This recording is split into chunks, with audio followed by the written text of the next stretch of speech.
মালাকুল মউতকে আল্লাহ পাক জিজ্ঞেস করবেন, কে এখন বেঁচে আছে আর কারা বেঁচে আছে? তিনি বলবেন হযরত জিবরাইল, হযরত মিকাইল, হযরত ইসরাফিল। আল্লাহ পাক নির্দেশ করবেন, এদের জান কবজ করো। ইসরাফিল, মিকাইল জান কবজ হবে। হযরত জিবরাইল আমিন শাদীদুল কুওয়া, প্রচন্ড ক্ষমতা আল্লাহ তাকে দান করেছেন, সুবহানাল্লাহ বলেন।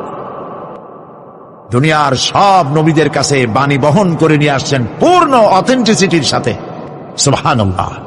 আল্লাহ পাক যাকে বলেছেন রূহুল আমিন, নবী করিম সাল্লাল্লাহু আলাইহি সাল্লামের মেরাজের রাত্রে যে কথা বলা হয়েছে, ওয়ালাকাদ রাহু বিল উফুকিল মুবিন, পশ্চিম দিক বলয় তিনি যা দেখতে পেয়েছিলেন, তাফসীর বলছে হযরত জিবরাইলের পূর্ণ আকৃতিতে নবী করিম সাল্লাল্লাহু আলাইহি সাল্লাম তাকে দেখতে পেয়েছিলেন।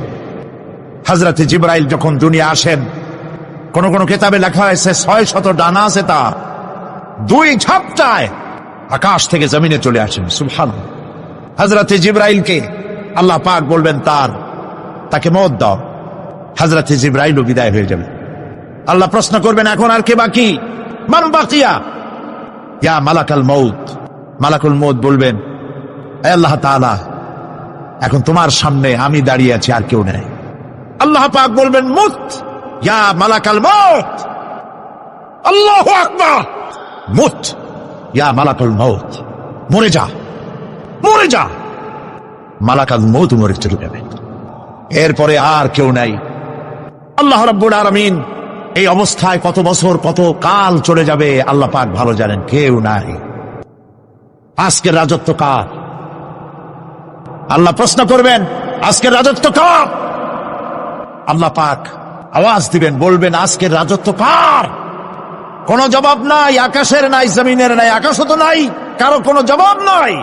আল্লাহ পাক বলবেন, লিল্লাহি ওয়াহিদুল কাহ্হার, আজ একমাত্র রাজত্ব হচ্ছে পরাক্রমশালী আল্লাহ রাব্বুল আলামিনের। আল্লাহ পাক বলবেন, ইয়া দুনিয়া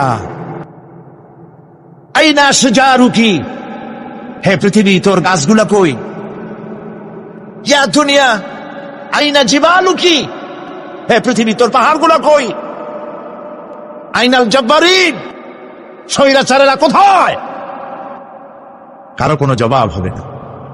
আল্লাহ পাক এরপরে আবার মানুষগুলিকে চিন্তা করবে, সুবহানাল্লাহ। ওয়াইজাল কুবুরু বুসিরাত, যা কিছু মাটির মধ্যে লুক্কায়িত ছিল সবগুলি আল্লাহ পাক বের করে নিয়ে আসবেন। হাসরের ময়দান হবে, উপস্থিত হবে সমস্ত মানুষ, কেউ পলায় থাকতে পারবে না কোথাও। কুমিরে যারা খাইছে, বাঘে যারা খেয়েছে, আগুনে যারা পোড়াইছে, পানিতে যে পৌঁছে গেছে, কোনো পথ নাই। সবাই আল্লাহর দরবারে উঠবে, পরনে কোনো কাপড় চোপড় নাই, উলঙ্গ। উম্মুল মুমিনিন হযরত আয়েশা সিদ্দিকা রাদিয়াল্লাহু তাআলা আনহা, নবী করিম সাল্লাল্লাহু আলাইহি ওয়াসাল্লামের জবান মোবারকে এটা শুনে কেঁদে ফেললেন, বললেন, ইয়া রাসূলুল্লাহ, আমারও কি সেই অবস্থা হবে? তিনি বললেন, হ্যাঁ। উম্মুল মুমিনিন বললেন, ইয়া রাসূলুল্লাহ, তখন কি আমার শরম হবে না? আল্লাহর নবী বললেন, কিয়ামতের এই বিভীষিকাময় দৃশ্য দেখে মানুষ মানুষের দিকে তাকাবার কোনো হুঁশ থাকবে না। সব মানুষ উপরের দিকে তাকায় থাকবে, নিচে তাকাবার কারো কোনো ক্ষমতা থাকবে না। মানুষ অস্থির হয়ে যাবে। সেই হাসরের ময়দান বিচারক আল্লাহ রাব্বুল আলামিন প্রত্যেকটি মানুষকে তার কৃতকর্মের জন্য হিসাব দিতে হবে। আল্লাহ রাব্বুল আলামিন বলেন, পরকালীন জীবনের ব্যবস্থাপনাটা কেমনে হবে শোনো।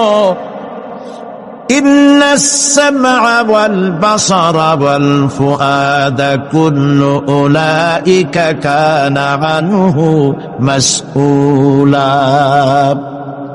কিয়ামতের দিন প্রত্যেকটি মানুষকে তার শ্রবণ সম্পর্কে, তার দৃষ্টি সম্পর্কে, আর অন্তঃকরণের কল্পনা সম্পর্কে প্রত্যেকটি ব্যাপারে আল্লাহ পাক জিজ্ঞাসা করবেন।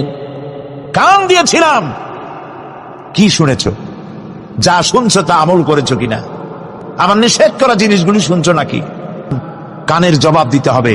কান আল্লাহ পাক দিয়েছেন, সুবহানাল্লাহ।